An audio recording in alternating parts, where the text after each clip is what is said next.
need to do the formal roll call? Yes. Okay. Yes. Chair G. Wade Wooten. Present. Member Charles Brown. Member Hunter Thomas. Here. A quorum is present. Okay, so actually I've got to pull up the agenda. I'm sorry, Damon, I'm not prepared. No problem. While I'm pulling this up, I guess, what do you see as the first agenda item? Well, firstly, you need to approve the minutes from last month's board meeting. Okay. Okay, let's see. So it looks like board. I'm sorry, that's the board packet. Nope.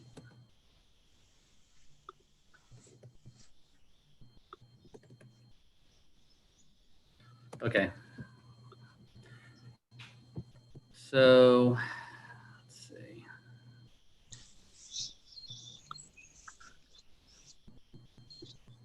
I just resent it to you, Wade. If Yeah, I've got it now. So it looks like there was no substantive resolution, so that makes it easier. Okay, so I guess I'll make a motion to approve the minutes from the August 18, 2020 Finance and Investors Committee meeting. Second that motion. Okay, all those in favor? Aye. Aye. Against? Passes unanimously. Okay, let's see. So then rolling to the second agenda item, looks like it's the market update, Damon? yes, and Mr. Badger will provide that update. Great. Yeah, I think we missed the new business, right? Oh, did I? My bad. So approval of fiscal year 2019, the financial audit status update? Yes. Okay. So I'll cover that.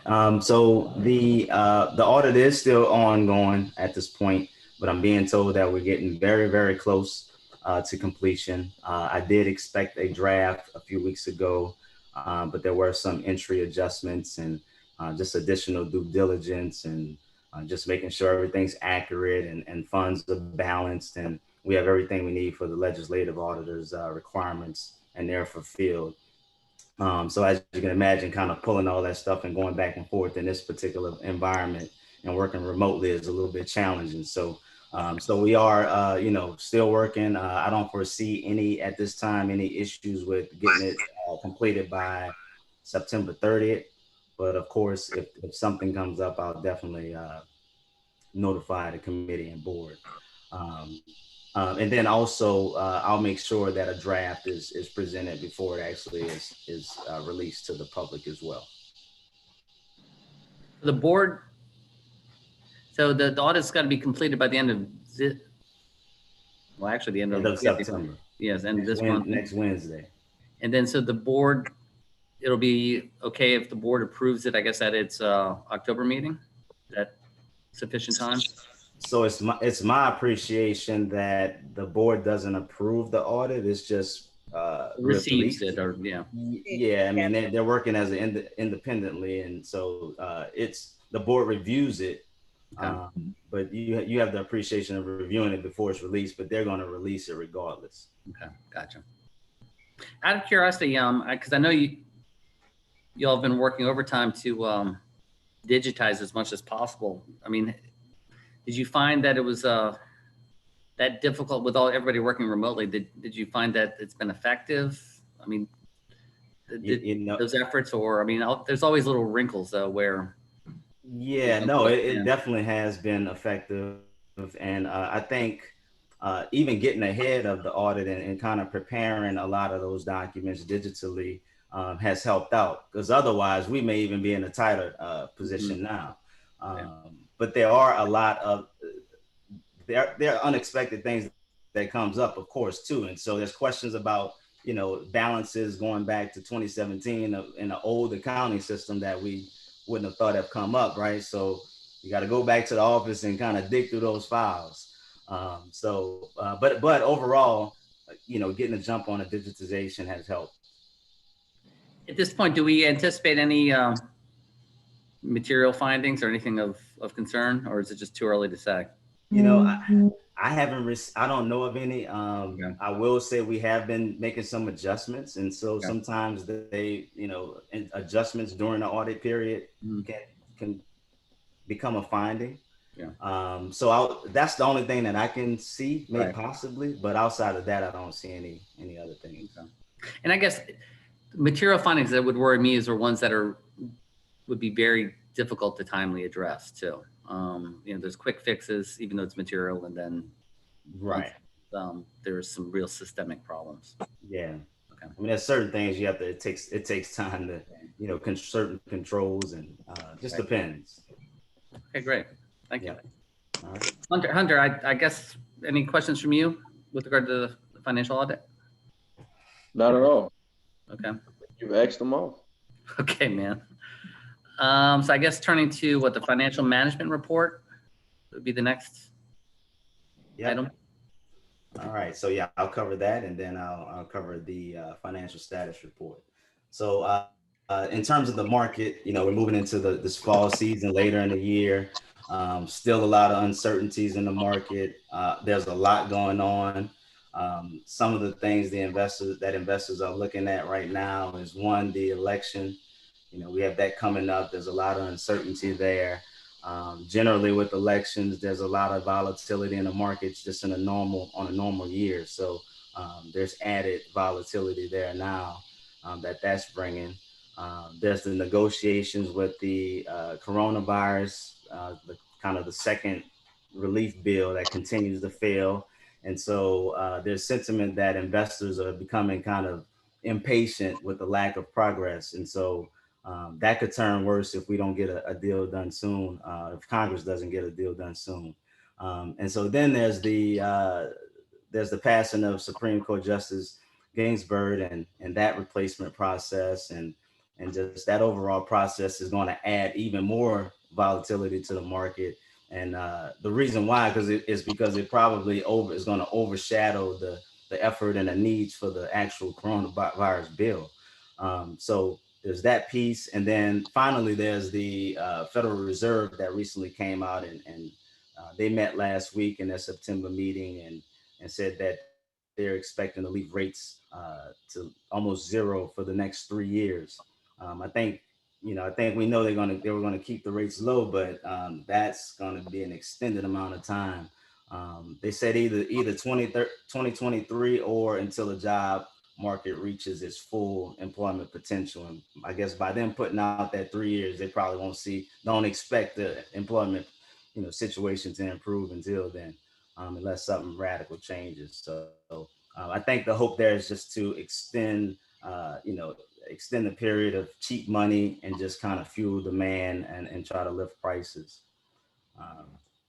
But on a bright side for the economy has been the housing market. Housing starts, the existing home sales, home builder sentiment, all those have beat expectations over the past couple of months. The story is the same for the local housing market. It's remained relatively firm over the past few months. Overall market rates, of course, are still low. Mortgage rates are continually hitting record lows and fueling demand, purchase demand, and refinance demand. So that overall market is, the low rate environment is real historic. On a local front, looking at some of the jobs data in New Orleans, the most recent data is July, and that's showing an 11.9% unemployment rate. Now that's down from 12.8 in June, but it's still up from 5.1 in July of last year. And so we all know that there's a tougher impact to the local market here, and so there's still yet to come there. There was also a drop in jobs in July versus the prior month in June of 1,900 jobs. So that trend is going down, which is not good. So we'll keep monitoring that. But overall, things a lot of things on the table, that's making investors nervous. And I think ideally the spotlight is on Congress to come up with this new stimulus bill to avoid further, damage. So we'll continue to just keep our ears to the ground and just, map out our overall strategy and direction of the organization, and just hopefully mitigate any foreseeable risk that comes along. So that's what I have. Any questions, comments on a market update? Nothing for me. Hunter, anything on your end? No, sir. All right. Well, I'll move to the financial status report. And so this will cover the financial status as of July. So the first page shows our comprehensive snapshot of the year-to-date revenues and expenses to budget. As you can see, the actual revenues are 79,000 to a year-to-date budget of 122,000. On the expense side, our expenses year-to-date are 830,000 to a budget of 1.1, and there's favorability there of $274,000. Jumping to page 2, the operating fund revenue analysis just kind of looks into the revenue components, and that shortfall of that 43,000 is primarily driven by that multifamily program income line. Looking at page 3, we'll jump into the expense components, and as mentioned, just favorable across the board, primarily driven by the salaries and expense line, the consultant and professional services line, and the marketing and advertising line, but generally just overall favorability on the expense side. Turning to the next page, the pathways, revenues, and expenses. There's not much change month over month here on the revenues and expenses. We have sold our last property that we had up for sale in this particular portfolio. I'm sure Bianca will probably speak to that at our meeting, but we have sold our final property there. So that's a move in the right direction. Is it that hard just to sell these things, or? Yeah, it's been sometimes it's a challenge depending on where the property is located. Overall, interest rates have been low, but the tricky part about our portfolio is that some of those properties had regulatory agreements attached to them or affordability agreements. So the buyers had to meet certain income requirements. It wasn't like that for all of them, but this one in particular had that issue. And some of the properties we had to cure issues before we could sell them. So it was just a different case for each one. But we have a few remaining, and those remaining properties are going to be used for the launch of a new program that's designed to develop more affordable housing. But we'll be more single-family affordable housing. We'll be taking a different position in that program as a lender / investor as opposed to a developer. So we'll be supporting developers moving ahead, but we don't intend to increase the size of that real estate portfolio again, unless it's as the investor in a project. But we don't intend to manage real estate at scale going forward. That's reassuring. Yeah, much easier that way. Yes, for everybody's sake. But also we have other agencies that we coordinate with. NORA is much better at handling property than we are. That's what they're set up to do, and we're better at financing. So we're also having conversations with our partner agencies in the city about, what's the best way to manage property, who's best, who plays that role better, among all the agencies, and financing is where we come into the picture. So that's what we're going to stick to. Yeah, play to our strong suit. Makes sense. Yep. All right, so looking at the next page, this is an analysis by month of our revenues and expenses.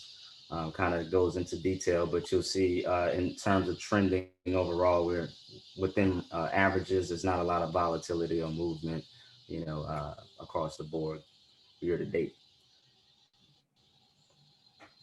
Next page is our balance sheet comparison on our operating fund, and composition hasn't changed much year over year, fairly stable here. So not much movement there. And then finally, our last page shows our cash positions, which is overall at 11.1, which is down slightly from 11.2 in the prior month, and that's just primarily the net expenses from the month of July.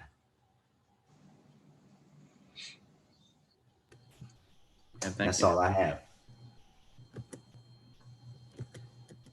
So I'm trying to get back to the agenda. Thank you. So that looks like You're that's welcome. the conclusion of the financial management report, unless I'm missing anything. And I don't think You're we right. need to go into. That's it as it relates to new business. Okay. Is there, I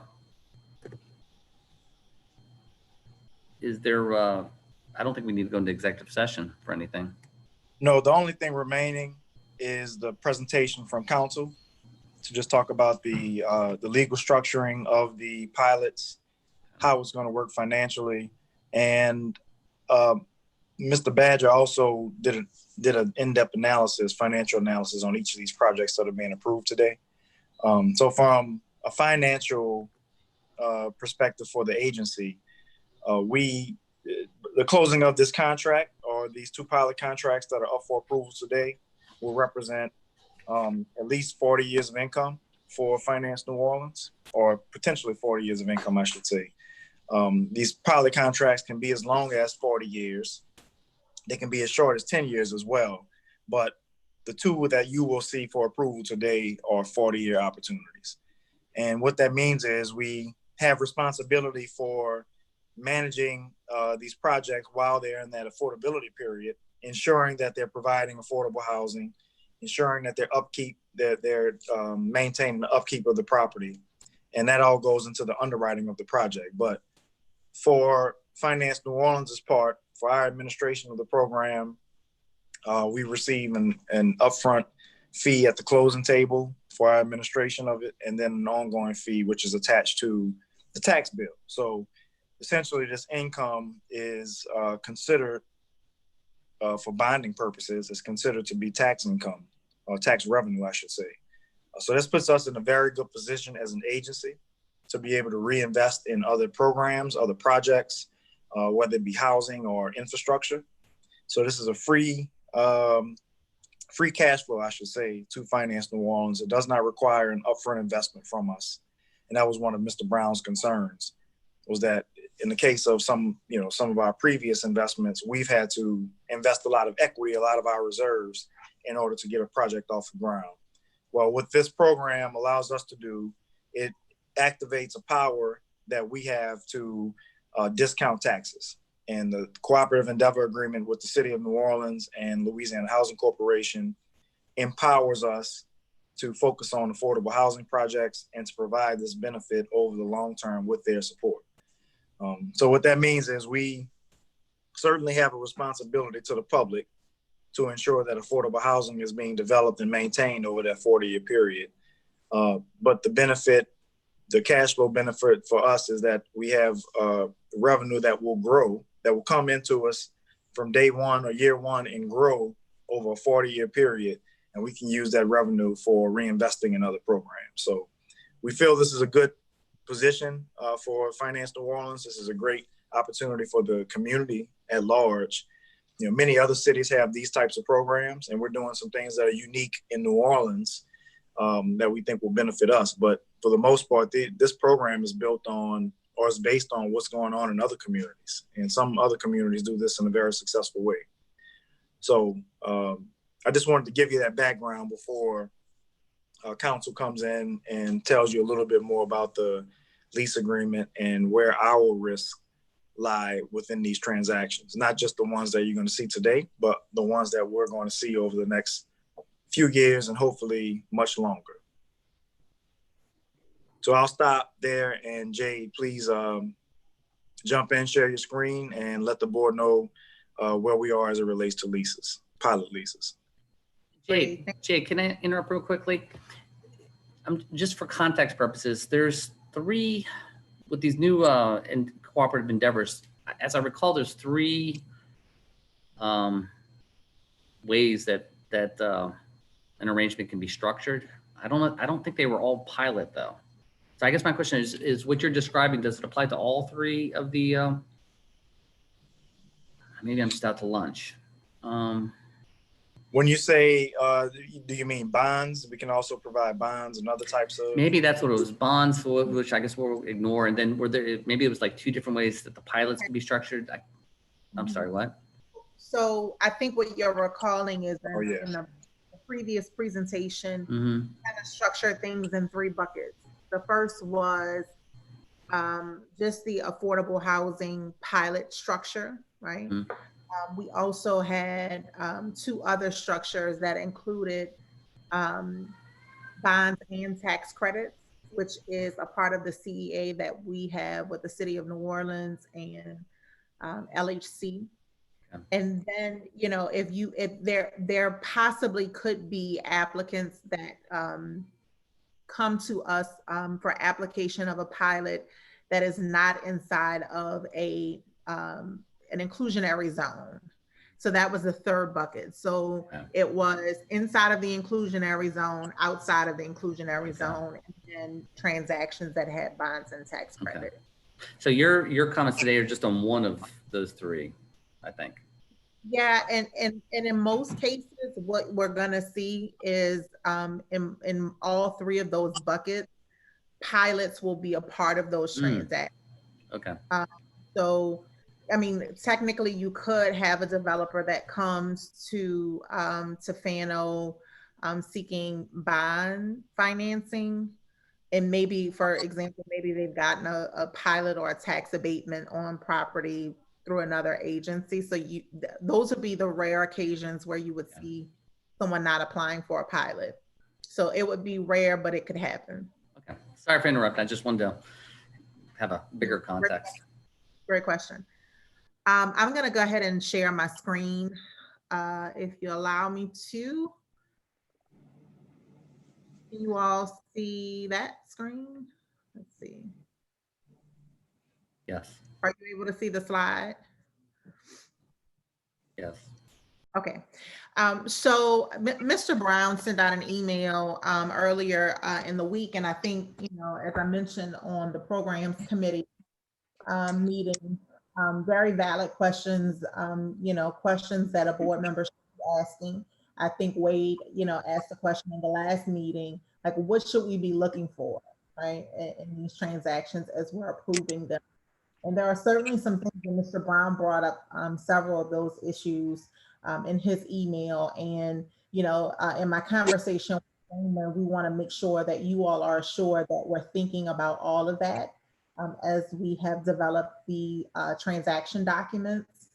And so I just wanted to go over, before I jump into this slide, I just wanted to highlight a couple of things that Mr. Brown asked, and as Damon pointed out, he's had conversations, and I think we have addressed all of the issues that Mr. Brown has raised in his email, and I think some of it will be addressed in the slide. But just before I jump into those, the first was he was concerned about these types of transactions aligning with what happened in a prior transaction, the Willows. The program, the pilot program is distinctly different. As Damon pointed out, this is not a direct investment in terms of capital by FNO into these projects. And so I think that in and of itself sets this program apart from the situation you all experienced with the Willows. Mr. Brown also talked about assurances of remediation, and we're going to get into that a little bit, but we do believe that there are adequate indemnification provisions and warranty provisions built into the contract, into the agreement that adequately protect us. He also asked about limitation of liability for board and staff, which is also included in the document, and I'll go over that in a second. He asked about the title transfer, and that will happen. If you recall, the structure of these pilots is that we actually take title to the property. That is the thing that takes these properties off of the tax rolls.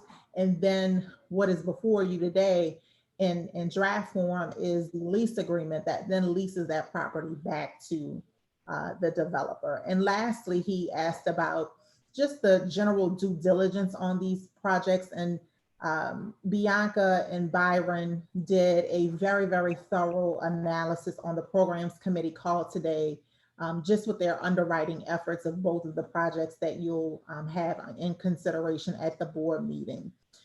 So just to jump into the slides, what we wanted to do is just set out for you what some of the potential risk, you have to think about as a board member in these transactions. The first would be, what happens if the developer just decides to stop making the pilot payments? And if they did that, again, there is a remedy for FNO in terms of taking action to collect on those pilot payments. In addition, we always have the ability to terminate the agreement upon due notice. So that's important.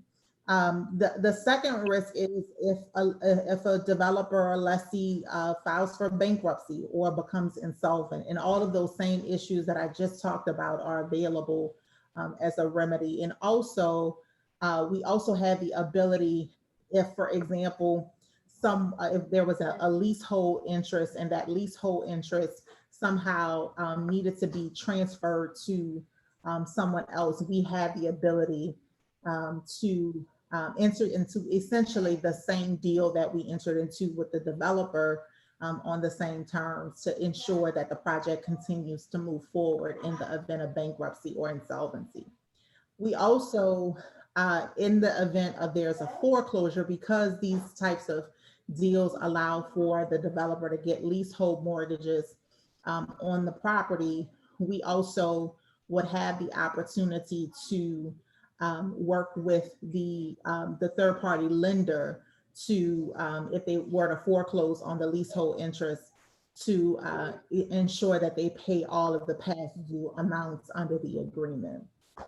And then just quickly on this last slide, these two really address some of the concerns that Mr. Brown had. One, in terms of ensuring that proper remediation is done on this development. Really, we don't make any warranties on this on the project, either express or implied. And so really, we're leasing this back to the developer as is, and they are responsible for moving the project forward and fully developing the project. And so we do have the protection, as you can see in the right column at the top. There is protection for not only the agency, but also our boards, our trustees, our directors, our employees, et cetera. And so we do believe we have adequate coverage there in the document. And then lastly, insurance requirements, which is very important. The insurance and proof of insurance will be a condition of closing.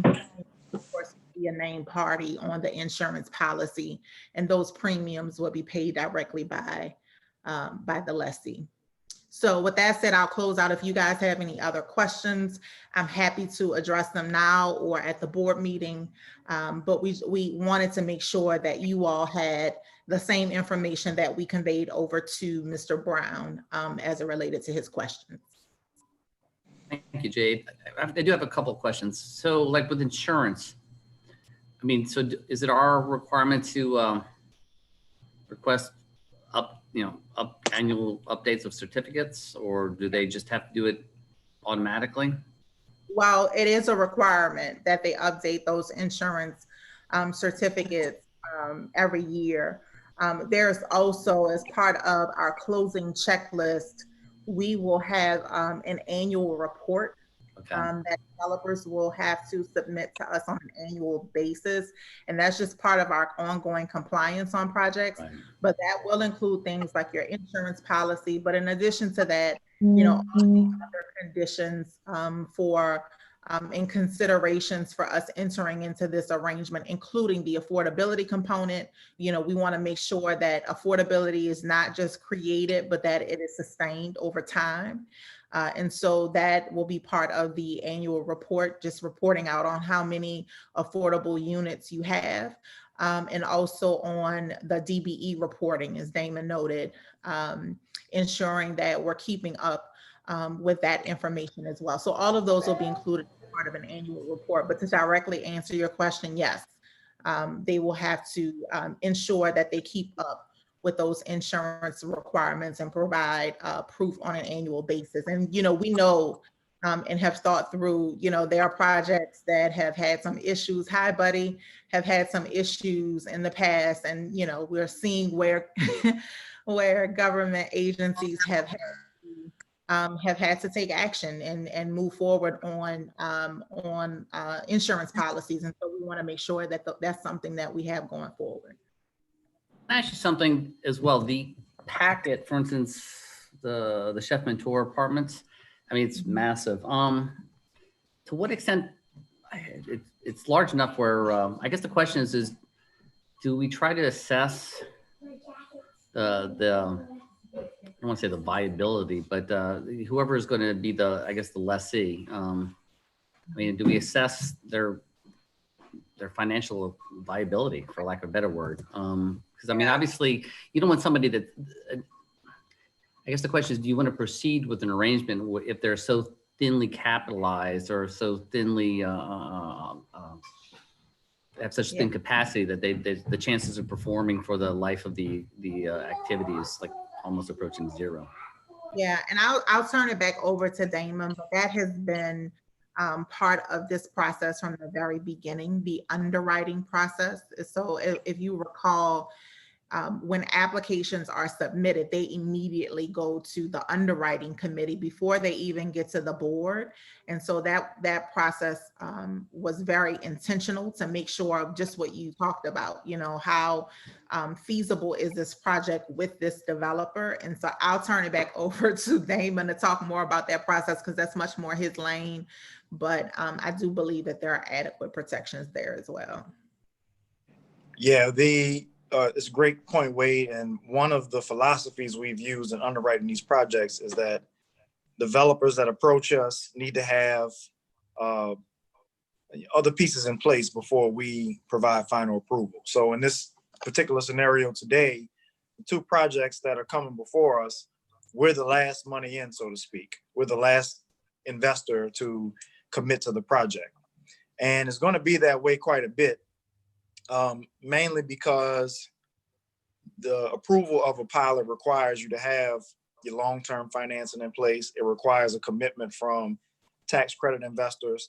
And most importantly, it requires a commitment from the city or the Louisiana Housing Corporation. So we make sure all of those elements are in place before we ask you for a final commitment. And the reason why those elements are important is because, for example, for long-term financing, whenever tax-exempt bonds are involved, there's no personal recourse to any guarantor. So the liability is limited to the project, which is one of the advantages for the developer, is that they can take out tax-exempt financing without personal recourse. However, the lender or investor of those bonds and the provider of the tax credits or the tax credit investor, they both put reserve requirements in place, guarantees that are in place, particularly construction guarantees for the developers.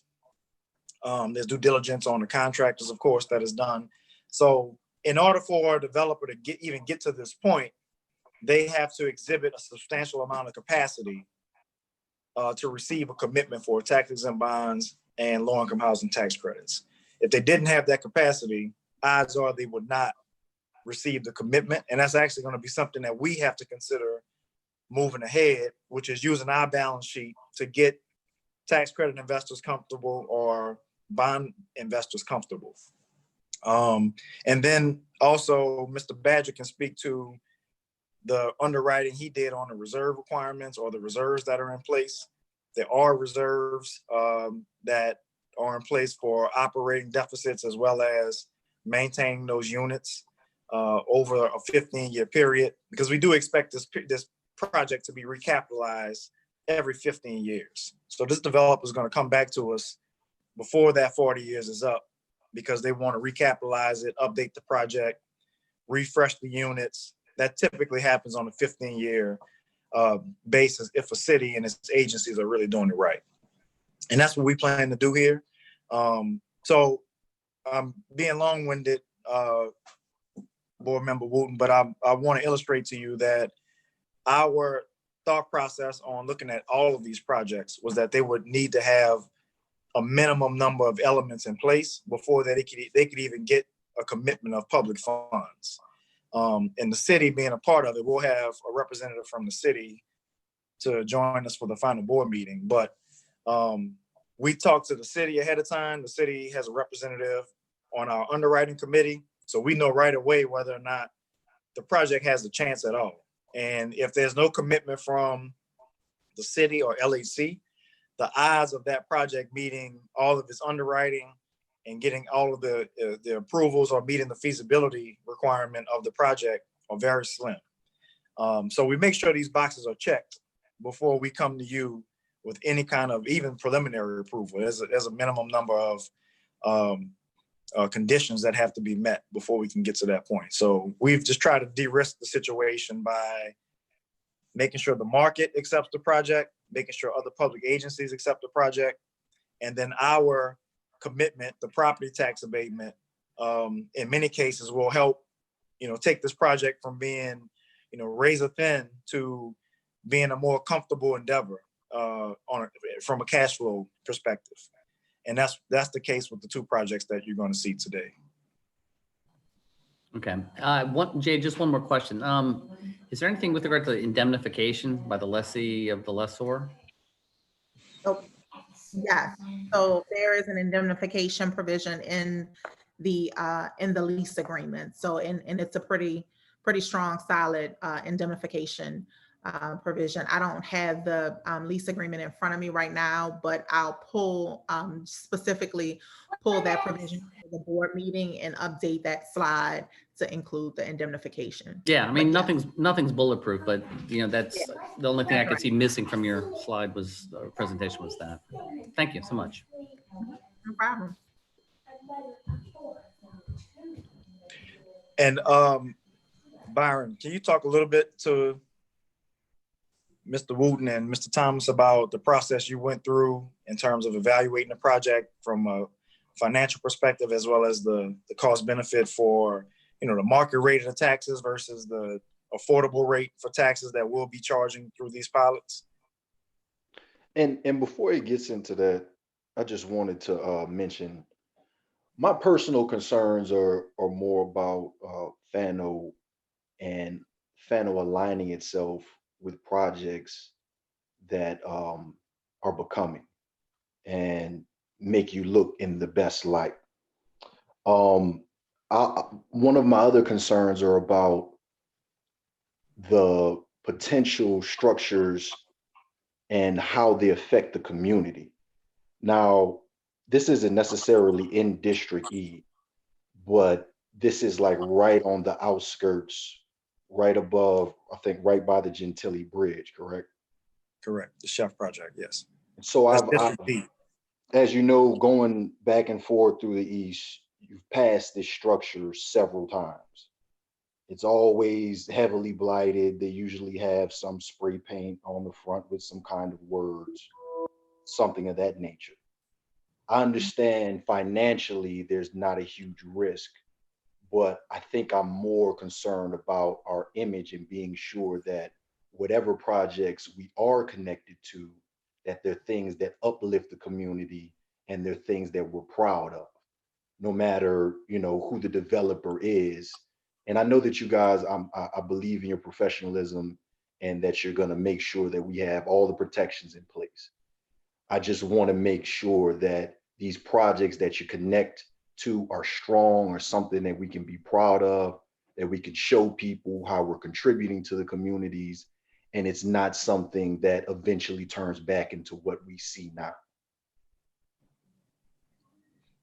Yes, sir. Comments are well received. That is something we talk about often, making sure that, we align ourselves with good community actors. So we've done some due diligence on the projects, the developers of these projects, and have checked those boxes in terms of what risks does this present to the community and what benefits are coming to the community as a result of this investment. So we will keep that in mind, everything that you just said. But I want to assure you that that is a big part of our process, is making sure that the developers are real and that they are coming to the community with good intentions, and that other agencies are also supporting them. And we have conversations with the city, of course, the other agencies, LAC, our other partner agencies, about potential developments and projects, and who the good developers are, who the not so good developers are, what risks we should avoid. So we keep an open line of communication and try to be aware of whether or not there are any issues, particularly on the community side, because as you know, that the council members are paying attention, and their approval of projects is also a part of this process with the city council as well as the mayor's office. They all had to sign off on that CEA. So part of the back and forth is we want to see projects that they're supporting, and even if they support a project, it may not pass our underwriting, and that's just the tough news that we might have to deliver back to the city on some occasions. But even in those scenarios, we try to work with the developers, and if they're well-intended, we just started this program, but I can say already that from talking to all of the developers we have in our pipeline, the ones that want to do well and want to do the right thing, they will do the right thing. They're going to help us to structure this program. The few projects that you'll see today, they were very open in the process, and helped us to come up with what we think is a pretty good structure for Finance New Orleans. And again, it's going to provide us with 40 years of revenue, 40 years of cash flow, and it'll grow over time from year 1 to year 40. So this is if done right, this can be very positive for us. But I hear you loud and clear, so we'll make sure that reputation risk is always at the forefront, and that before we even bring anything to you, we'll check those boxes. But we feel confident that we've done that in this particular case. And one more question: will we be receiving any renderings or have an understanding of what the final structure will look like? Yeah, you mean the actual physical structure? Yeah, whenever they complete development, what that actual completed property would look like. Yeah, sure. I believe that should be in your package. If not, we can make sure. In the packet?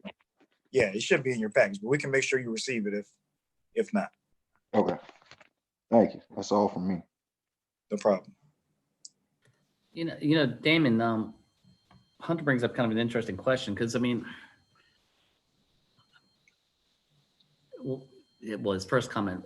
It is a subjective consideration, right? I guess the question is do we have to have, not now, but at some point, some sort of part of strategic planning? I don't know, but to get an idea of what the board and finance, the FNO leadership is looking for or is not looking for, insofar as projects. I don't know.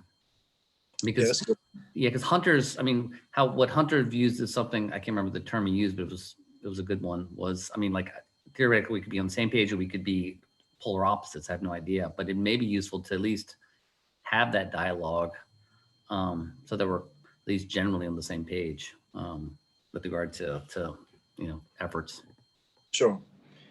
Well, we have our retreat coming up next month, and we can spend some time going through the underwriting process in one of those extended sessions, and also talk about program design, because we're spending a lot of time designing new programs or just trying to improve upon the ones that have been around for a while. And a big part of that design is how do we incentivize community impact?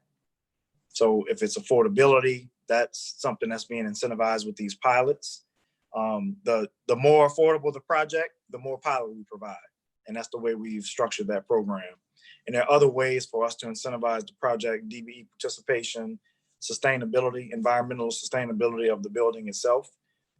These are all things that are under consideration now as we design the program. So underwriting the feasibility of it is one aspect, but also making sure the developer is delivering something that's aligned with what the public needs, the public interest. So we can spend some time in our retreat going through that, because we plan to get into more detail about programs of the future. We spent a lot of time this year developing out what investments from us need to look like over the next 5 to 10 year horizon, and how much those investments are going to cost us.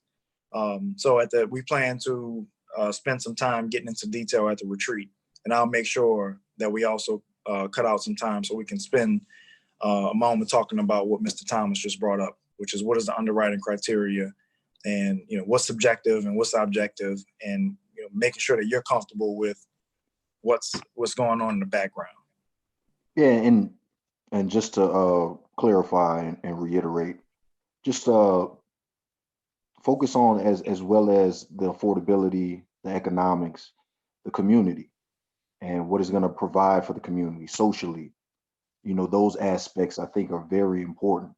I've been a resident of New Orleans my entire life. I've seen buildings come and go. I've seen apartment complexes. I've seen how they affect the community and the people within them. And I think it's imperative that while we're building, we're structuring with the community in mind, and making sure that not only is it economically affordable, but it's something that's conducive to a better community. And Mr. Hunter, if I can jump in just really quickly, I think, well, in terms of the agreement that we are moving towards closing out with these two developers, should the board make the final approval today, there is in the lease agreement a requirement that the lessee keep the project and the premises, of course, in great or good, repair and in good operating conditions. But I think to your point, the board should certainly discuss what they consider to be good repair and good operating conditions. And I think that should be a conversation that the board should have, and then ultimately staff should have with the developers. And that is the condition that carries forward on these projects for the entire term of the agreement. And so to the extent that, for example, a project becomes, to your point, an eyesore, 20 or 30 years from now, FNO would still have, if the agreement is still in place, FNO would have the ability to send a notice to say, listen, you are breaching, section 6 of our agreement, and here are the issues that we have.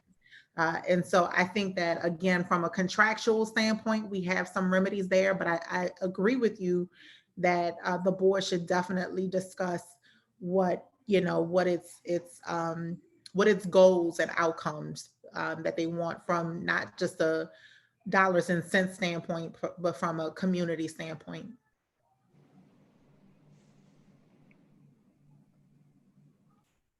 Damon, I guess with the retreats coming up, you said next month. Yes. Are you planning on inviting any of the other housing agencies or the leadership? Because last year I think you had somebody from Nora. Yeah, we had Nora and Hannah on and Hannah last year.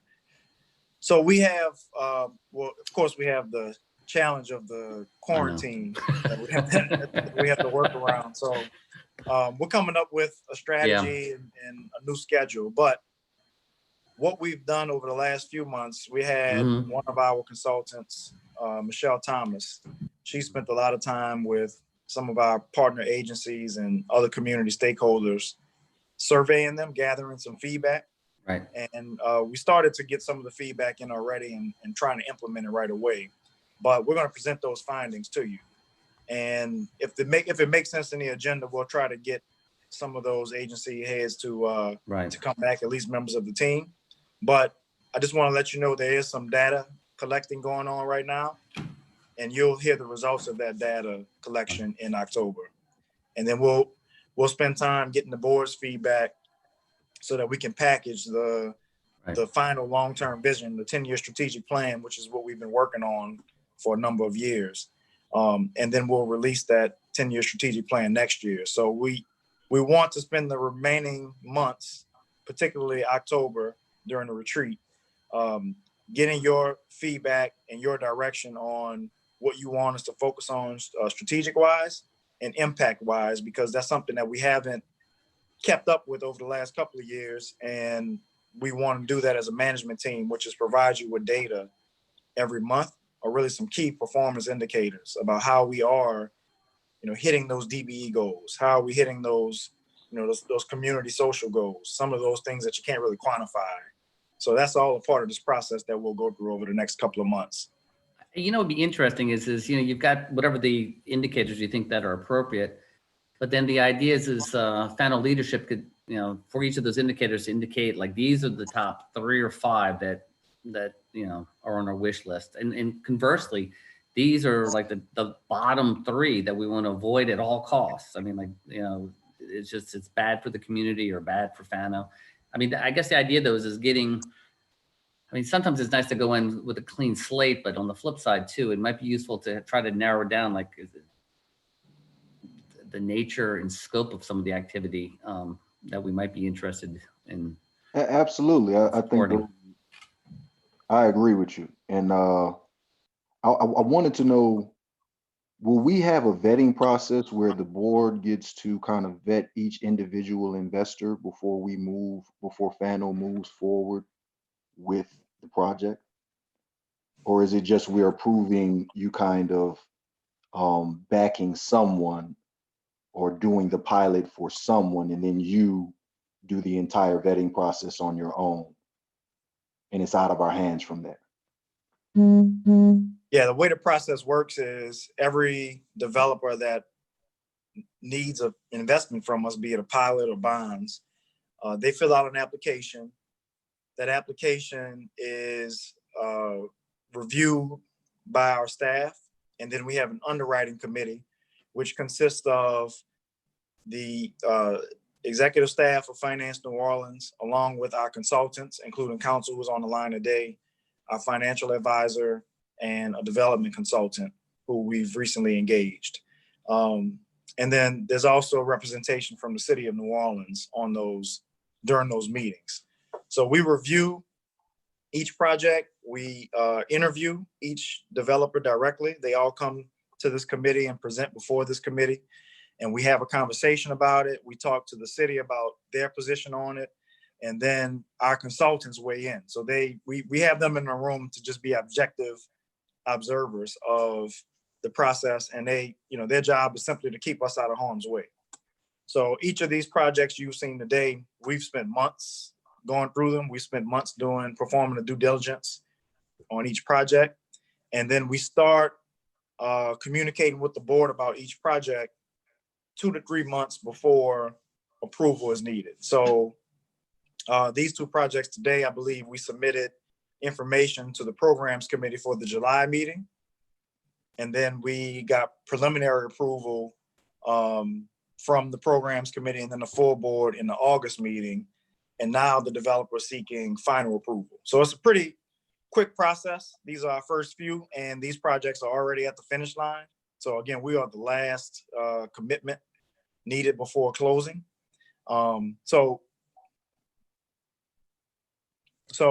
Ultimately we'll have, the board will see this 2 to 3 times before you're asked to provide final approval. And that's what happened in this particular case. But the developers will be online during the final board meeting. They were at the programs committee meeting, and then they'll be online at the board meeting as soon as we started at the end of this meeting, so that you can talk to them directly. But before we I'm just trying to illustrate to you, before we bring a project your way, we spend a lot of time going through it, making sure all the boxes are checked, making sure all of the right pieces are in place. They have all the right commitments. They have the city support. They have the state support. They have commitments from financial or private tax credit investors or bond investors, whatever the case might be. And then we take all of that information and still look at the feasibility ourselves to make sure it makes sense for us. Then we come up with a pilot rate and provide that rate to the developer. And if they accept, that's when we move forward by asking you for final approval. So it's all happened really fast on this one because these are our first few. But in the future, we think the process will be a little more spread out. But we've just been trying to move urgently to hit some timelines that the developers have asked us to meet. But you will have an opportunity to review them before final approval. But that would be the first time you interface with you as the board interface with those developers. And when you say review them, it's the people that you've pretty much already chose to invest in, the developers that you've already chose to invest in. Right. They've submitted an application. We've taken them through the process. They've given us all of their commitments, their approvals. We asked them for a ton of documents, and we've sent some of those your way. But we review their package. We review them, whether or not they're credible, and then we present it to you. So in other words, we're not going to present anything to you that we don't think is worthy of final approval. You know, is it any different from the process that we had previously when you were renovating the old building? Because remember, we had the developers, they came and they showed us renderings of the property, how they imagined it would be. This is different. Sure. Yeah, this is different altogether. So in that particular case, we own that building. Well, So I know the logistics of kind of owning it and the pilot being different, but just as far as the review process for us and kind of getting to see renderings and understanding of what it's going to be developed into, that doesn't happen here. We kind of get it once y'all have already come to the final decision about who you're going to involve yourself with, and then we approve. Correct? I'm trying to understand the process for me. Sure. So yeah, before we review their application, we take it through underwriting, and then we start submitting that information to you with the goal is at least 2 meetings ahead of seeking final approval. So that information that you're talking about, we start giving that to you in July in this particular case. And that's the way we want to see it moving forward. So it won't be an RFQ type process like we went through before, and you were on that committee and we reviewed them. So no, it won't happen that way. But we are trying to provide you with as much information ahead of the final approval as possible so that you feel comfortable come, the date of the closing. But in terms of how the project looks, the aesthetics of it, that's, purely the responsibility of the developer and the prerogative of the developer. Now, we can put limitations in place for things that we don't want to see or that we do want to see. For example, sustainability. We want to see rain water management around all of the buildings. We want to see clean energy. Clean buildings from an environmental perspective are good for the community. Clean energy is good for the community in a number of ways. So those are the types of things that we can incentivize. The look and feel of the projects in some of our programs, we'll be able to design or influence the look and feel of the projects.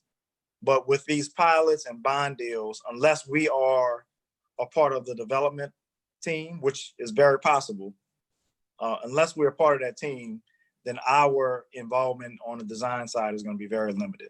And it's mainly going to be limited to the financial review and analysis of the project and whether or not it is a good public investment. Okay.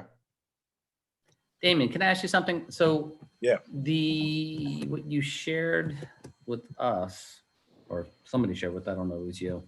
It was the Cook and More Davenport Associates packet for the Chef Mentor project. Mm-hmm. I guess the question is, so is this one of the items that that's coming before the board yes. in a few minutes? Yes. So I guess the question is, for what's an appropriate or reasonable bundle of material that needs to go to the board? So this, has obviously it's like long. I can't even tell you how many pages, 194 pages. The only thing I see missing from this, though, is, and maybe it's intentionally excluded, is like, I don't even know who the developer is. There's there's nothing here with regard to, I guess, the underwriting. I mean, I guess you're saying though that the underwriting results, if they can get through whatever those criteria are, then you're fine. I mean, here though, we don't even know who the developer is. I mean, there's nothing. It's in this packet. It's not easy to find.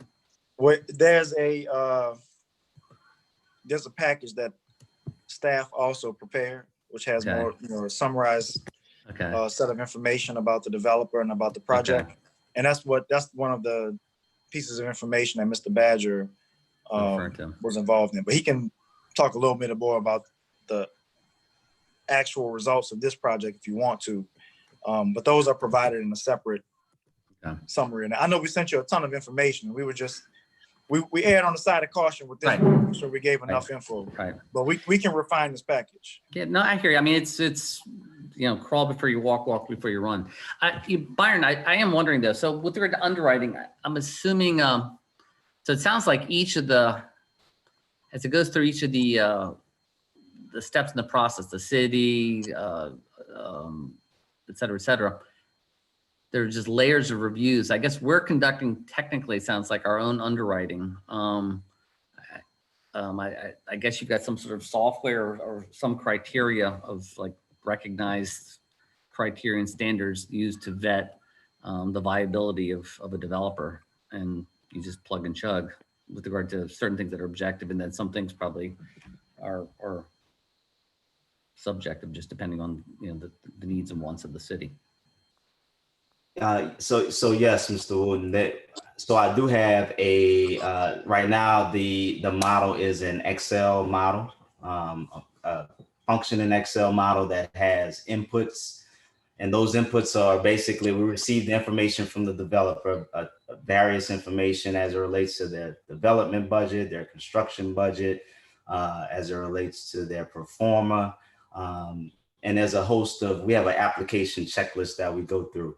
But ideally, the report that I put together is a financial feasibility report, and it looks to, just compare, test out, and look at the project's revenues and expenses to make sure that it's sound. And so, and that's not just looking at their pro forma, right? That's actually taking their information, plugging it into this Excel model, and applying our own assumptions. And those assumptions are conservative. And some of those assumptions are around the cash flow, debt service coverage, making sure we're at a 1.13. There's vacancy rate assumptions, bad debt percentages that's put in. And not just looking at the average, the industry average, but just like I said, looking at a conservative number to, kind of a step above that. And so ideally, applying these assumptions will have us trend out a pro forma, and then be able to look at the debt service coverage on an annual basis and see what that looks like. Look at the cash flows, also address any reserve, make sure they have reserve requirements. And one of the things that I'm looking at is to make sure there's operating reserves for at least 6 months, that they can handle it for 6 months. So there's several different bogeys in there that's embedded into the model. And I know it's a lot, but there's in this feasibility report, ideally that's the first line of defense there. And so once we look at that and we determine that it's financially feasible, and also a step further in that report is it addresses any risk or any possible challenges or opportunities. So it takes a little step further in terms of identifying if there's low risk with the market, with the construction, is it high risk? And so ideally there's a recommendation that goes to the program team. And if there's a recommendation that goes there and it goes to the underwriting committee for preliminary approval to the board. That's kind of the first line of defense. And then from there, we move into a cost benefit analysis and getting additional information and furthering along the process. Okay, so just to recap then, it looks like we internally are doing a financial feasibility. I mean, it may build upon what other organizations have done before it got to us, as well as, I guess what you call underwriting to make sure that they have sufficient liquidity, cash flow, whatever you want to call it, to keep it running. Okay. Right. Yep. And a big part of those approval processes that we make sure that those gates that they have to get through, they won't get through those gates without having substantial liquidity. I mean, liquidity. The project can still, of course, go bad. That's always a risk that we take on. And, you know, there is, as Mr. Thomas was saying, if we align ourselves with a developer that can't deliver, then what does that mean for us? So, you know, the way we mitigate that risk is making sure that they can that they can pass all stages of underwriting, not just on the private side, but on the public side as well. Because the city goes through an extensive process. The state does as well whenever they invest these dollars. For example, this project has bonds associated with it. We're not issuing the bonds, but if you recall, Mr. Wooten, for all LHC funded projects, there's a required bond underwriting report, there's a required market study, there's a required appraisal report. So, you know, some might say it's a little overkill, but we're talking about protecting public dollars and ensuring that we're making sound investments. So there are some, as a part of our LHC cooperative endeavor agreement, we're dependent on a part of their process as they are dependent on us to make sure that only the right projects make it through the gate. And, you know, they have to pass all these reports. As a matter of fact, Wayne Nephew's firm does the bond underwriting reports for LHC. So this project received final approval from LHC last week. And the only way they can receive that final approval is through passing that bond underwriting. So again, that's just the way that we, you know, we're looking at it as a, you know, make sure we're not the only ones at the table that are putting money in, but also it lets us know that the project makes sense financially, you know, at least on paper to begin with. Quick question too, Byron, when you're doing it, is it, so you conduct your financial feasibility underwriting. I mean, is it just a on or off? In other words, you know, if you pass the test, you're cleared, or is it gradated, which is like, you know, an A to like an F being not so good? Does that make sense? At this point, it's kind of an on or off, but we have had discussions about developing a kind of a grading scoring system, and so that's one of the things that we are thinking about. And the reason why I asked is so right now, even if you were to share all those details, which I don't necessarily want, yeah, no kidding. The nuances don't matter though right now. It's either on, in other words, it's you've cleared all the relevant hurdles, or it's off, in which case you haven't cleared all the necessary hurdles, in which case it's a no-go. Okay, so I just trying to see. Yeah, and mine is simply from the financial standpoint, but you also have the economic components as well. And so we're looking to probably bake those in together and provide some type of scoring, you know, kind of one page of that where you can see the different components as well. Yeah, I mean, because if you got to that point, then that's something that theoretically can be shared with the board and the review process, et cetera, et cetera. But, you know, Rome wasn't built in a day. So, yeah.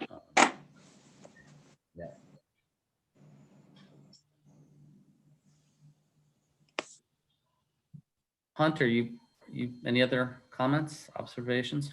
I just looked at the packet and I saw that they had some comparable properties on there.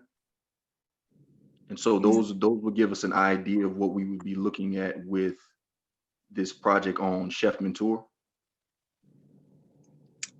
Yeah, generally in that market study, the project is going to be compared to similar projects in the area to try to get a gauge of just overall quality, what class the building is, and then, you know, what kind of costs does it take to put the building back together. Mm-hmm. Many cases, if not all, these projects are going to be substantial rehabilitations, if not new construction, but there'll be substantial rehabs. So one of the challenges and one of the risks is the development costs. What's the total development cost? So they look at other projects in the area to see that, you know, make sure costs are going to stay in line. But even if not, you know, can this project be brought up to a certain quality for that area. And that's part of Right. the reason they do that comparative analysis.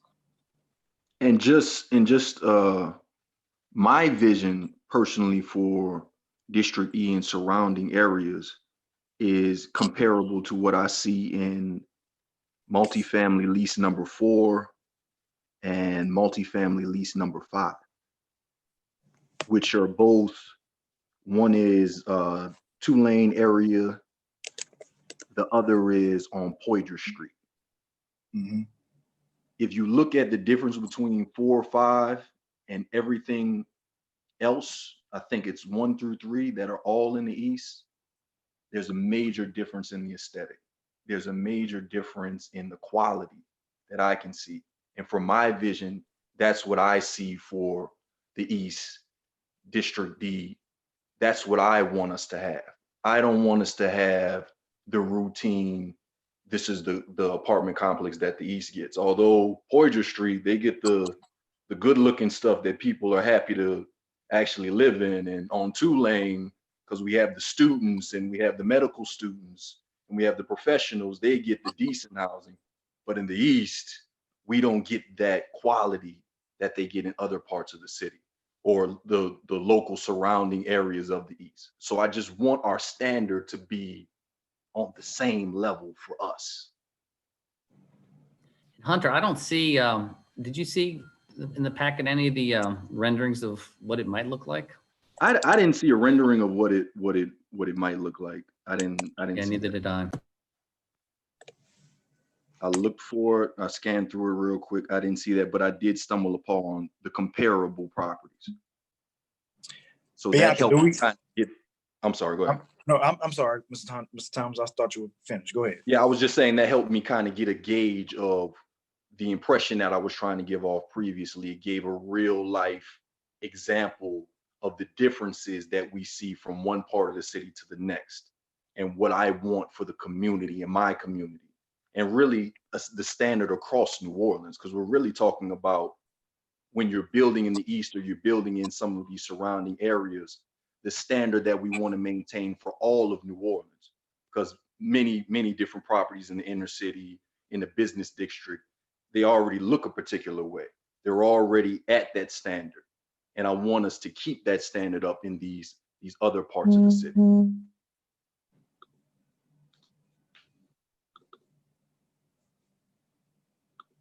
Understood.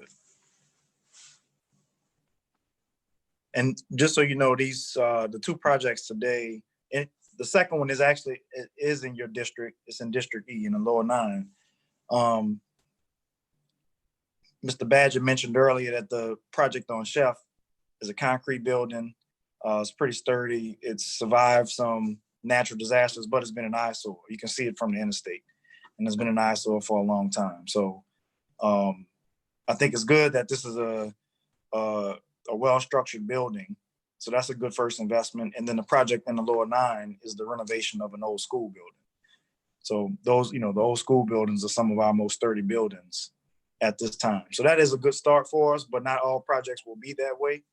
And we talked about hurricane proofing. I think we mentioned that in the other meeting, and maybe not this one, but hurricane proofing is an aggressive goal, but it's one that we should take very seriously, especially in areas that typically don't get the higher quality investment. So how can we use these public dollars to ensure that sustainability is addressed from lower 9 to uptown to east to Holly Grove, everywhere in the city, no matter if it's a lower income area or higher income area, there should be a minimum level of quality and sustainability. And so while we have not flexed all of the influence that we can for these projects, that is the goal, Mr. Thomas, as we continue to build out the requirements, to make sure that there is a certain standard that has to be met for any project that we develop. One of the things that we've included in our requirements is a enterprise green community standards. They have standards for how buildings should be developed and constructed to meet sustainability goals. So those are goals that have been adopted in many other communities, and we're adopting them here in New Orleans, but we're also putting our own spin on it. So what do we need to see on each property be it a home ownership opportunity or a development opportunity, all of those projects need to have a minimum standard. So I can't tell you that we are doing everything that we can do right now for these projects, but we are comfortable that a minimum level of quality will be there for these particular deals. But moving ahead, that's something we're going to pay very close attention to and make sure that our investment in the project is directly tied to quality, sustainability, and community impact. Right. And people are only going to give you as much as you demand of them. And they're only going to give you the standard that you require.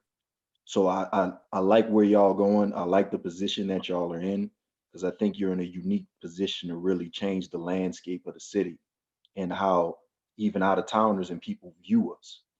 And I don't want certain parts of the city to be, outliers. I want everybody to be able to look at the entire city in the same way they do downtown, warehouse district, lower garden district. I don't want there to be that big of a difference. Yes, sir. Understood, and we're going to focus on it. Thank you, sir. You're welcome. So I think that if there's no other issues or items for discussion, is the end of the meeting. Am I missing anything? No, that's it. We just have, I'm sorry, I go ahead, Dave. I was just saying, make sure you make a motion. and Yes, I promise. I just trying to make sure. So is there a motion to end the meeting? Yes, I move to adjourn. I'll second it. All in favor? Aye. Are we using the same link for the next meeting? I think so. Elizabeth, no, Elizabeth, I believe that might be a new link. No, we Elizabeth? need to drop off and come back into the other link. Okay. Oh, okay. So wait, before we drop off, Yes. Wade and Hunter, do y'all have that link? You have the, Let me see. I think I got to check my email. I do.